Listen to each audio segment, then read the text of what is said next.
وَيَا قَوْمِ مَا لِي أَدْعُوكُمْ إِلَى النَّجَاةِ وَتَدْعُونَنِي إِلَى النَّارِ. Ey qövmüm, nə üçün mən sizi qurtuluşa çağırarkən, siz məni atəşə çağırırsınız? İnnel hamdelellahi nahmeduhu ve nestainuhu ve nestağfiruh. ونعوذ بالله من شرور أنفسنا ومن سيئات أعمالنا من يهده الله فلا مضل له ومن يضلل فلا هادي له وأشهد أن لا إله إلا الله وحده لا شريك له وأشهد أن محمدا عبده ورسوله صلى الله عليه وعلى آله وصحبه وسلم تسليما كثيرا. أما بعد فأوصيكم ونفسي بتقوى الله وهي وصية الله للأولين والآخرين ولقد وصينا الذين أوتوا الكتاب من قبلكم وإياكم أن اتقوا الله. Ən birinci nəfsimə, sonra da sizə Allahdan qorxmağı tövsiyə edirəm. Çünki bu Allah Taala'nın həm bizə, həm də bizdən əvvəlki ümmətlərə etdiyi bir tövsiyəsidir. Allah Taala buyurur ki, biz sizdən əvvəlki əhli kitaba tövsiyə etdiyimiz kimi sizə də Allahdan qorxmağı tövsiyə edirik. Və sonra Allaha həmd olsun ki, çox cavanların sələfi mənhəcinə özlərinə nisbət etməsi, sələfi əqidəsinə yönəlməsi təriflənəcək bir şeydir.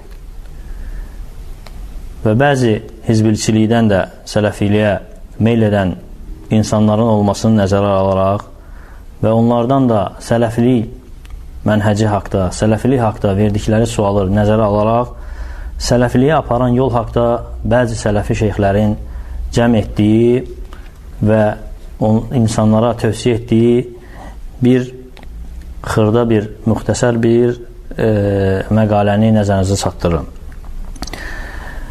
Və buyururlar ki, sələfiliyə aparan yollardan əsaslarından ən birincisi budur ki, insan sələfi mənhəcinə özünü nisbət etmək üçün, sələfi mənhəcində olmaq üçün ən birinci Allah Taala'nın köməyi ona lazımdır. Allah Taala onu saf əqidəyə müvəffəq etməzsə, başqa cür bu əqidəyə, bu saf əqidəyə heç nə onu yönəldə bilməz, onu saf əqidədə edə bilməz. Ona görə də insan ən birinci Allah Taala'dan kömək diləməlidir ki, Allah Taala onu salamat əqidə üzərində etsin. Allah Taala'ya zəlilliklə dua etməlidir ki, Allah Taala onu bidətdən və əhlindən uzaq etsin və onu düz olan, müstəqim olan bu yola yönətsin. Hansı ki, Peyğəmbər sallallahu aleyhi və səlləm və sahabələri bu yol üzərindədir. Və onları Peyğəmbər sallallahu aleyhi və səlləmin və sahabələrinin yolunda gedən bəndələrdən etməsi üçün Peyğəmbər sallallahu aleyhi və səlləmin sahabələrinin həmçinin Peyğəmbər sallallahu aleyhi və səlləmin özünün mənhəcində olması üçün Allah Taala'ya dua etməlidir ki, Allah Taala onu bidətdən qorusun və onu sünnəyə müvəffəq etsin.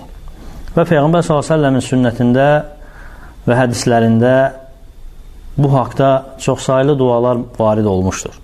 Və onlardan birini sadəcə İmam Əbu Davud rahimehullahın və başqalarının rəvayət etdiyi bir duanı nəzərinizə çatdırmaq istəyirəm. Peyğəmbər sallallahu əleyhi və səlləm namazın açılışı zamanı etdiyi bu duada buyurur ki, Allahumma Rabbi Cibrilə və Mikailə və İsrafil fatiris səməvati vəl-ard عالم الغيب والشهادة أنت تحكم بين عبادك فيما كانوا فيه يختلفون اهدني لما اختلف فيه من الحق بإذنك إنك تهدي من تشاء إلى صراط مستقيم.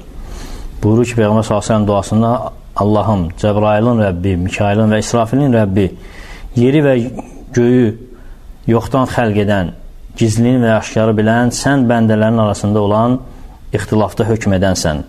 Məni haqq üzərində ixtilaf olan məsələlərdə haqq üzərinə sabit et, haqq üzərinə hidayət et, sən istədiyini öz izninlə doğru yola yönəldirsən. Və bu dualardan et ki, Allah Taala səni haqq yola yönəltsin. Peyğəmbər s.ə.v-in sələflərin haqq yolunun üzərində etsin. Sonra isə Allah Taala'nın kitabından və Peyğəmbər s.ə.v-in sünnəsindən tutun. İstər onu əzbərləməklə, istər ona əməl etməklə, hər hansı vasitə ilə Peyğəmbər s.ə.v-in və səhabələrinin yolunun üzərində olun.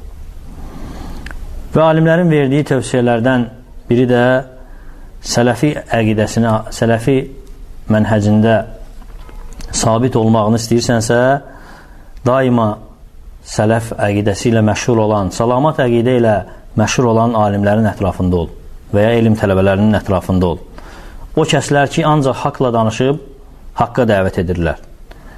Və o kəslərin yanında ol ki, o kəslərin saf, salamat əqidədə olduğunu istər yüksək dərəcədə, istərsə də aşağı dərəcədə olan insanlar hamısı bilir və tanıyır. Onların dərslərinə qulaq as, onların kitablarını oxu, onların məclislərində ol, onların mühazirələrini dinlə və çalış ki, daima onlarla əlaqən olsun və gələn hər bir şübhəni də dəf etməkdə onlara qayıt.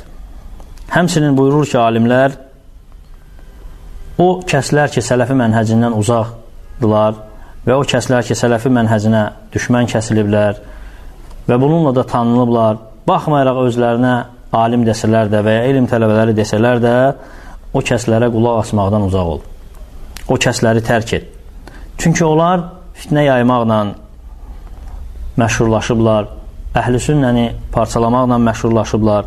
Onların istəyi yalnız bidət əhlinə yaxınlaşıb və həmçinin də şöhrətpərəstlikdir. Yəni, insanlar arasında sadəcə tanımaq istəyirlər, alimlər buyurur ki, belə kəslərdən uzaq ol.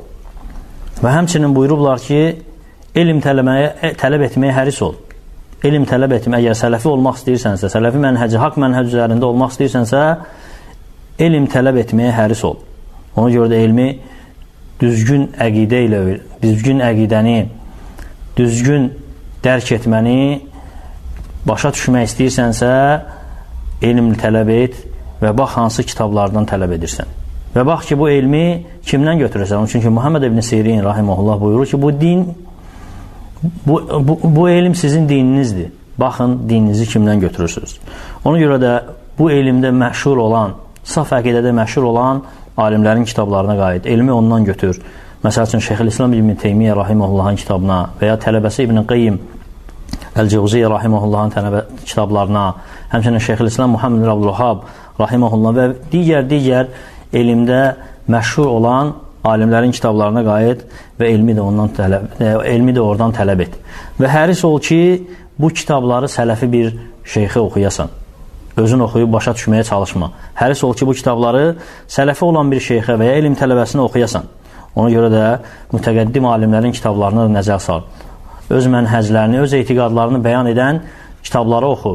Bidət əhlinə rədd edən kitablara nəzər sal, onlara önəmsə. Necə ki, İbn Əbi Asibin sünnə kitabını oxu. Həmçinin Xəlləlin sünnə kitabına bax. Abdullah ibn Əhməd rahimehullahın sünnə kitabına nəzər sal. Həmçinin Bərbəhərinin şərh-ü sünnəsinə oxu. Həmçinin İmam Şatibinin Ə'tisam kitabına nəzər sal. Eləcə də İbn Battanın Eybənə kitabına nəzər sal. Və çalış ki, sırf saf əqidəni öyrənə biləsən. Və bu haqda da kitablar çoxdur. Şeyx Muhammed Abdülvahhab rahimehullahın əqidə haqda çox sayılı mötəbər kitabları var. Çalış ki, etiqadını bu cür düzgün əqidədə olan kitablardan götürəsən. Eləcə də nəsihətlərdən alimlər buyurur ki, hizbiliyə çağıran və hizbili ilə əlaqəli olan hər bir şeydən əlini üz. Hər bir şeydən uzaq ol. İstər kitabları olsun, istər kasetləri və ya CD-ləri olsun, istər dərsləri olsun, istər yaydıqları anaşidlər və ya qəsidələr olsun və ya gəzintilər, hansı ki, hizbiliyə dəvət üçün təşkil etdiyi gəzintilər, yay tətillərində, lagerlər və s. Bunlardan uzaq ol ki, sırf salamat əqidədə sabit ola biləsən.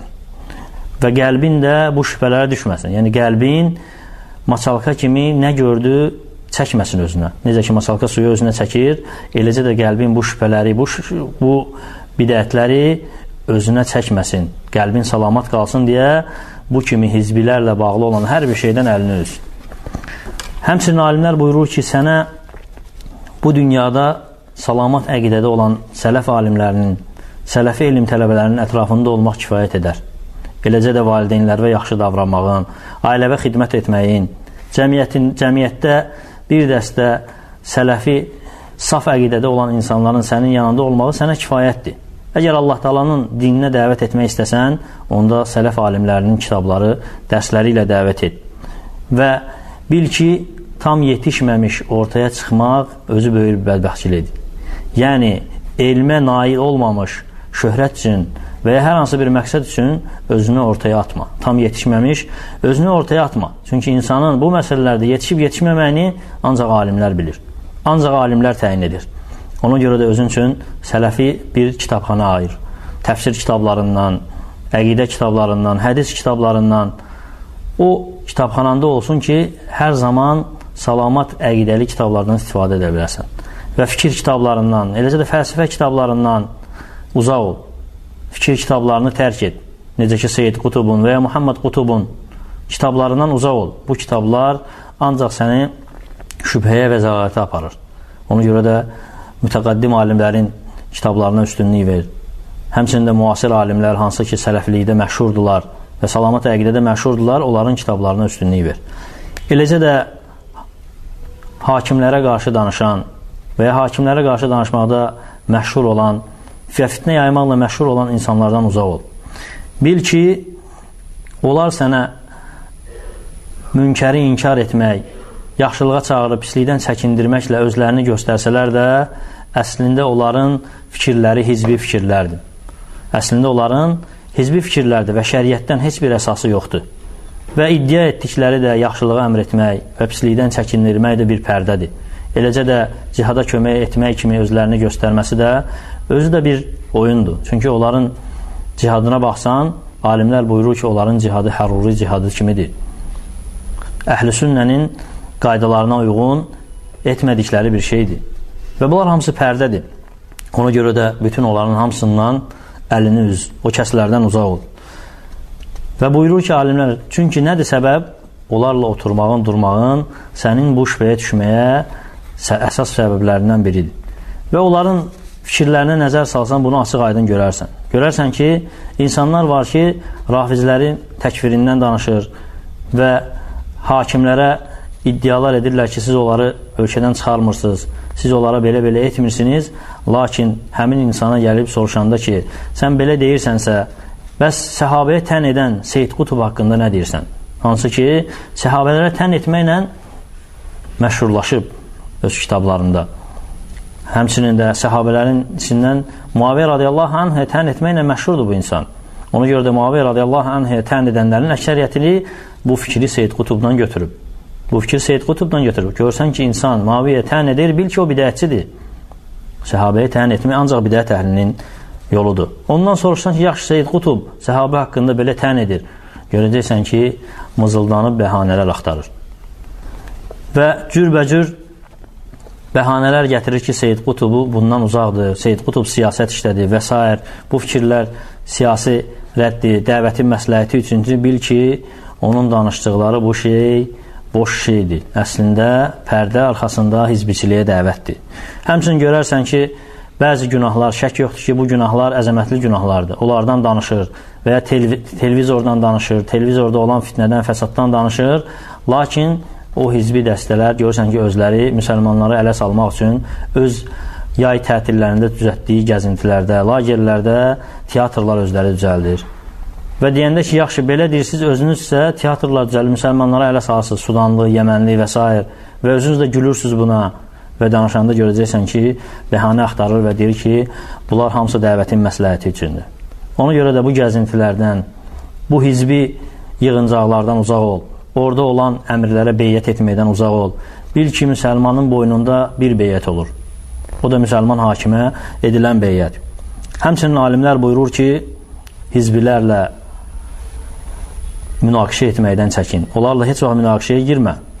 Nəksinə, onlar üçün Allahdan hidayət istə. Allahdan istə ki, Allah Teala onlara hidayət versin, onlara haqqı bəyan etsin, onları düz yola yönətsin.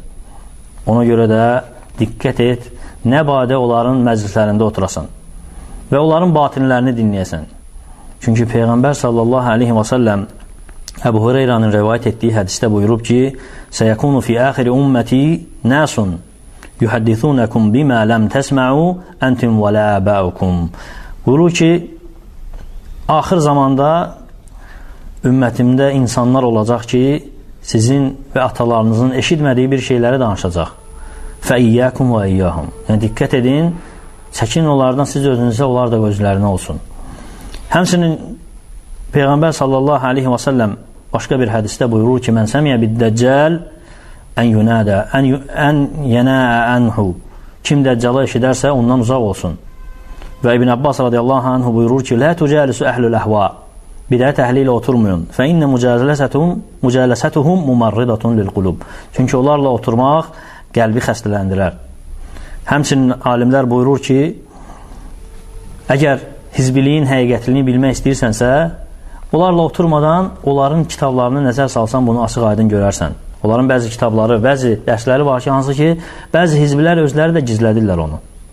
Bu sələfi əqidəsində olan bəzi alimlərdən bunu əldə edə bilərsən. Bu kitablara nəzər salsan, görərsən ki, onlar özlərini bu kitabda necə biabır ediblər. Özlərinin eyiblərini necə ortaya qoyublar. Ona görə də bəziləri görürsən ki, bu sözləri, bu kitabları gizlədir, ondan heç danışmır. Həmçinin siyasətdən uzaq ol. Siyasətdən uzaq ol, elm tələb et və bil ki, sənə fayda verəcək ancaq şəriətin qoyduğu və ya şəriətin tələb etdiyi bu elmdir. Və şəriətin siyasətə hansı nöqtədən baxdığını bilmək istəyirsənsə, Şeyx Albaninin və Şeyx Abdülmuhsin Əl-Abbadın təqdim etdiyi Şeyx Abdülməlik Əl-Ramadaninin Əl-Mədərikin Nazar fi Siyasə kitabına nəzər salmağın kifayətdir. Əl-Mədərikin Nazar fi Siyasə beynə tatbiqat-ı şər'iyyə və l'infialat-ı həmasiyyə kitabına nəzər salsan, bunu açıq aydın görərsən ki, və şeyx burada vurğulayıb ki, bu oyuna düşənlərin halı necədir? Hansı hissiyatlara qapılıb bu oyuna düşüblər? Ona görə də uzaq ol bundan, elm tələb et, sənə fayda verəcək elmlə məşğul ol. Həmçinin alimlər buyurub ki, və sələfi mənhəcinə özünü nisbət etməkdən çəkinmə. Sələfi mənhəcinə özünü açıq aydın nisbət et və qorxma ki, bu nisbət sənə xələl gətirər, xeyr, və xəcalət çəkmə bu nisbətdən. Əgər biri sənə hətta belə desə ki, sən özvə sələfi deməklə özvü mədh edirsən, özvü tərifləyirsən, de ki, bu xəbər cəhətdəndir. Yəni, mən əqidəmin nə olduğunu bəyan edirəm ki, əqidəm sələfi mənhəci üzərindədir. Mən özümü tərifləmək deyil, bu xəbər fəslindəndir. Sənin dediyin kimi olsa, onda gələ heç kimi özünə müsəlman deməsin ki, bu da tərif sayıla bilər özünə. Və heç kimi özünə əhl-i sünnə deməsin ki, bu da özünə tərif sayıla bilər. Ona görə Şeyxülislam İbn Teymiyyə rahiməhullahın bu sözünü əzbərlə və qulağında sırğı et. Buyurur ki, Şeyxülislam İbn Teymiyyə rahiməhullah: "Və la aybə alə men azhara məzhəbis sələf və intəsəbə ileyhi və i'təzzə ileyhi." Buyurur ki, özünü sələfi məzhəbinə nisbət etməyi izhar edən və ona sığınan üçün bir eybi yoxdur. Bəl yəcibə qubul zəlikə minhu bil ittifaq. Əksinə ittifaqla bu ondan qəbul olunmalıdır. Fə innə məzhəbis sələf lə yəkunu illə haqq. Çünki sələfi məzhəbi, sələfi mənhəci daima haqq olub. Bax, Məcmu Fətavə 149. Həmçinin alimlər buyurub ki, bidət əhlinin kitablarına, bidət əhlinin dərslərinə qulaq asma. Bidət əhlinin kitablarından uzaq ol. Bidət əhlinin dərslərini dinləmə. Və bidət əhlini müdafiə edən kəslərdən də uzaq ol. Onların da dərslərini dinləmə, onların da dərslərindən uzaq ol. Çünki onların kitabları, onların bu dərsləri acı bir zəhərdir. Düşən qəlbi zəhərləyir, körlüyür. Ona görə İbn Qudamə rahiməhullah buyurur ki, وَمِنَ السُنَّةِ هِجْرَانُ أَهْلِ الْبِدَى Sünnətdən odur ki, bidət əhli tərk olunar. Və bidət əhlini tərk etmək sünnətdəndir. وَمُبَايَنَتِهِمْ وَتَرْكُ الْجِدَالِ وَالْخُصُومَاتِ فِي الدِّينِ وَتَرْكُ النَّظَرِ فِي كُتُبِ الْمُبْتَدَعَ وَالْإِسْخَاءِ إِلَى كَلَامِهِمْ Buyurur ki, həmçinin sünnətdəndir ki, onlara beyyət olun, onlardan uzaq dururlar. Bidət əhli tərk olunlar, onlardan uzaq dururlar. Onlarla münaqişə olunmaz, onlarla mücadilə olunmaz. Dində onlarla mübahisələrə çıxılmaz. Onların kitablarına baxılmaz. Yəni, onların kitablarına baxmamaq və onlara qulaq asmamaq, onların sözlərini dinləməmək, bunlar hamısı sünnədəndir. Və sonra buyurur ki, وَكُلُّ مُحْدَثَةٍ فِي الدِّينِ بِدَهِ Dində hər yenilik bidətdir. Həmçinin İbn Qeym rahiməhullah buyurur ki, يَا مَنْ يَظُنُّ بِأَنَّنَا حِفْنَ عَلَيْهِمْ Bizim onlara zülm etdiyimizi zənn edən kəs. Kudubuhum tunəbbiyuka ən dəşşəni Onların kitabları o haqda sənə xəbər verir. Fənzur tara, ləkin nara ləkə tərkuha Bax, görəcəksən, lakin biz sənə tövsiyə edirik ki, tərk edəsən. Həzaran aleykə məsaidə şeytani Şeytanın hiləsinə düşməyindən qorxduğumuz üçün. Yəni, səndən çəkindiririk onların kitablarına baxmağa ki, onların hilələrinə, şeytanın hiləsinə düşərsin. Ona görə də bir kəsə qulaq asmaq istəyəndə və ya bir kəsin tələbəsi olmaq istəyəndə ən birinci həmin kəsin salamat olub olmamasını cərh və tədil alimlərindən və ya bu şəxsləri tanıyan şəxslərdən dəqiqləşdir. Əgər salamat əqidədədirsə, onun dərslərini dinlə. Əgər salamat əqidədə deyilsə, onun dərslərini tərk et. Və bu alimlərin gətirdiyi bu nəsihətlərdən biri də odur ki, sən bütün bu olan hizbi dəvətinin və hizbilərin tərk edib sənə vacib olanla məşğul olmalısan. O da avam cəmaata bu dini çatdırmalısan. Onlara bu dini nəsihət etməlisən. Ona görə də avam cəmaata, müsəlmanlardan cahil olanlara sələfi mənhəcini tanıtdır. Hikmətlə, gözəl sözlə, gözəl moizə ilə və mülayimliklə bu məsələləri onlara öyrət. Və yumuşaq ol dəvətində. Çünki bil ki, şiddətlə dəvət etsən, heç kim səndən bu dəvəti, bu gözəl İslam dinini qəbul edən deyil. Peyğəmbər sallallahu aleyhi və səlləm buyurub ki, İnnə rifqə lə yəkunu fi şeyin illə zənə. Mülayimlik elə bir şey, hər bir hansı bir şeydə mülayimlik olarsa, onu bəzədər. Yumuşaqlıq olarsa, onu bəzədər. Və lə yunzə min şeyin illə şənə. Və nədə ki, o mülayimlik, o yumuşaqlıq olmayacaqsa, əksinə onu pisləşdilər. Bunu da İmam Muslim rəvayət edib. Allah Teala bizə eşidib faydalardan etsin. Əqulu mə təsməhun və astəxfirullah li və ləkum və lisəl muslim min kulli zəm fəstəxfiru innəhu və ğafur rahim.